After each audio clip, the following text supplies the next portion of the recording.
नीतीश कुमार के राजनीतिक जीवन का ये अंतिम दौर चल रहा है, राजनीतिक पारी का ये अंतिम दौर चल रहा है। नीतीश कुमार को खुद नहीं मालूम है कि वो कहां हैं और कहां रहेंगे। इतना मैं जरूर कह सकता हूं कि लोकसभा से पहले अब उनके पास कोई विकल्प नहीं है, उनको चुनाव तो महागठबंधन में ही लड़ना पड़ेगा। इसलिए नहीं कि वो पलटी मारना नहीं चाहते हैं, इसलिए कि अगर पलटी मारेंगे भी तो कोई लेने वाला भी तो होना चाहिए। अब आज के तारीख में उनको कोई लेने वाला भी नहीं बचा है। नीतीश कुमार राजनेता के तौर पर और जदयू दल के तौर पर अब बहुत बड़ा बोझ हो गया है। जो उसको उठाने का कोशिश करेगा वो भी उस बोझ के तहत नीचे दब के मर जाएगा। जहां तक आपने कहा राष्ट्रीय कार्यकारिणी की बात, तो नीतीश कुमार का अपना तरीका है, वो ताश के पत्तों के तरह नेताओं को अपने पार्टी में ऊपर नीचे करते रहते हैं। और यही वजह है कि 18 साल से मुख्यमंत्री रहने के बावजूद उन्होंने अपनी पार्टी में कभी कोई एस्टेब्लिश्ड ऑर्गेनाइजेशन या कोई सेकेंड लाइन लीडरशिप बनाया ही नहीं। किसी को लाते हैं, उससे काम निकाला। मान लीजिए 14 में हम पर उन्होंने दाव लगाया, हमको लेकर आए, घोषणा कर दिया कि यही हमारे उत्तराधिकारी हैं, यही आगे रहेंगे। 14 में चुनाव जीत गए, उसके बाद सोचते अच्छा प्रशांत किशोर कहीं बड़ा ना हो जाए तो इसको हटा के आप दूसरे को बढ़ाओ। इस चीज का मलाल है सर? बिल्कुल मलाल नहीं है, आप हमको नहीं जानते। हम जीवन में वो लोग नहीं हैं जो किसी निर्णय पर मलाल करें।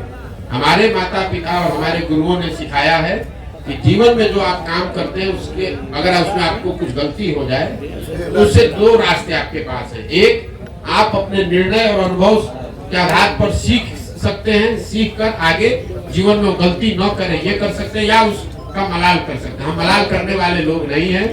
एक बार नीतीश कुमार ने अगर धोखा किया, उसके बाद नीतीश कुमार चाहे 20 बार हमारे पास आ गए, कितनी बार बात कर ली, कितने संदेश भेजवा दिए, हमने कह दिया कि अब फिर सियार सर्कुल के नीचे नहीं जाएंगे। हमको चाहे 1 बरस लगे कि 10 बरस लगे, अब नीतीश कुमार के साथ जाने का कोई सवाल नहीं है। नीतीश कुमार जब महागठबंधन बनाए, इस बार आपको पता चला जब बनाए तब हमको आकर मार्च में 6 महीना पहले आकर सबसे पहले हम ही से सलाह किया कि भाई अब महागठबंधन बनाना चाहते हैं, आप इधर आ जाइए। आप तो भाजपा के खिलाफ हमारी मदद करना चाहते थे।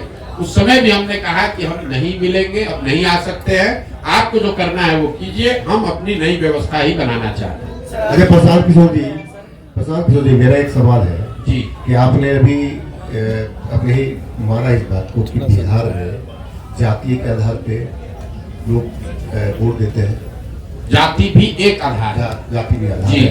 कुछ लोग भाजपा के विरोध में आरजेडी को वोट देते हैं जी। कुछ लोग आरजेडी के विरोध। क्या लगता है जिस तरह से आप घूम रहे हैं, बहुत राह आसान है आपके लिए बिहार में जिस विजन को लेके आप चले हैं? मेरे भाई ऐसा है, हम आसान राह वाले लोग नहीं हैं। 2010-11 में हम अगर दरभंगा में आकर आपको ये बताते कि मैं कोई चुनाव प्रबंधन रणनीतिकार के तौर पर काम शुरू कर रहा हूं, जिसमें देश भर के दल और नेता हमसे आकर सलाह, हम जैसे लोगों से आकर सलाह लेंगे और अपना चुनाव लड़ेंगे और चुनाव हराया जिताया जा सकता है, तो पत्रकार के नाते या नागरिक होने के नाते आप क्या करते? हंसते या फिर कहते अच्छा करके देखिए, इससे तो कुछ हो नहीं सकता है। जो पहले से नेता है वो आपसे सलाह क्यों लेगा? लेकिन 10 बरस में उस चीज को हमने प्रमाणिक तौर पे करके दिखाया। मान लीजिए कि हमने भाजपा की मदद की, वो जीते।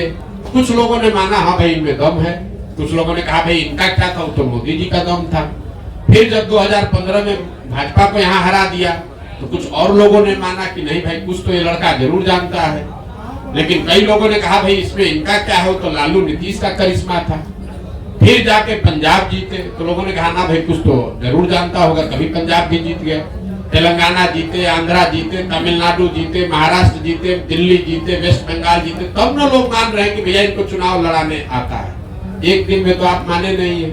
तो वैसे ही अगर आज हम चल रहे हैं तो स्वाभाविक तौर पर लोगों को यही लगेगा कि बड़ा कठिन है, और कठिन है इसीलिए हमको करना है।